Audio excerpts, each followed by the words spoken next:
Hey guys, I want to talk about where to store JWT or Session Ids in React Native. Now, OWASP is a really good resource for all things security, and I was following their guide for how to do it for websites. And they recommend storing JWT tokens and Session IDs in cookies. And they have some few settings they recommend with doing this. But they don't mention anything about apps or React Native. And so I was really trying to think about how to go about doing it in the best way. And what I've usually done in the past is use something like async storage to store this. And it's really easy to store things. You just do set item and get item. It's asynchronous, and then it works for both iOS and Android in React Native. And underneath the hood, the implementation is different, but it works and it persists. So there's two important parts about storing these JWT tokens and Session IDs. One, you need to make sure where you store it will persist when the user comes back to the application or the website.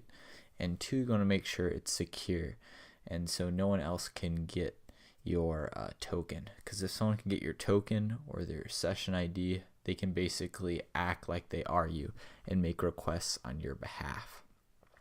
And that's where async storage might fall short.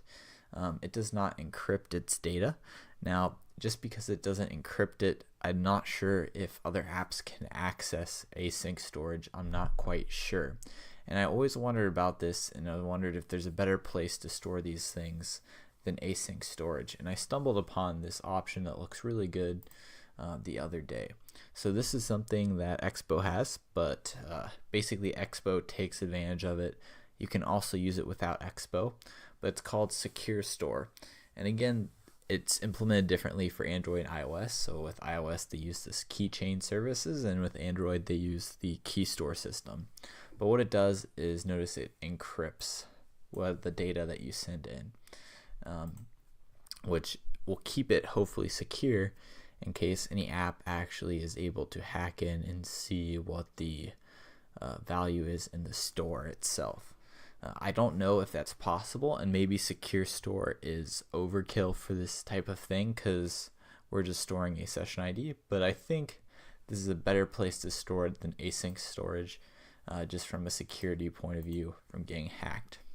Now, with this said, when I'm setting up my GraphQL server to handle sessions, I'm going to set it up in a way so it can take tokens that are stored in secure storage and handle tokens that are being stored in cookies. So both a React Native application and a website can use the same server. So with the website, sending cookies is automatic. You don't have to do anything, and the cookie is automatically in the header, and it's easy to read that in. But with and it doesn't require any extra work at all. The cookie is automatically sent. I don't need to change any of my JavaScript code. But when I'm doing the React Native app, what I'll need to do is fetch the item or the token from Secure Store or the ID, whatever I'm storing or choose to store, and send that. Decrypt it. I don't know if we have to decrypt it or if it's auto decrypted for us. But send the decrypted or unencrypted, just plain text version of the token to our server. Well, if it is encrypted, we can decrypt it on our servers. And that's the other thing. We could always encrypt or decrypt it ourselves, but this is, I think, better. But yeah, so we're going to be sending it in the header. So in a React Native application, we're going to have to ourselves manually add it to the header on every single request. Now, Apollo makes this very easy with sending GraphQL requests and adding a token to the header. So we're going to use that and utilize that. So it'll be very nice to store and update tokens with this. But yeah, so that's the plan with React Native and where to send the tokens, and we're going to send it up in the header every time we make a request. That's it for this video, guys. Thanks for watching.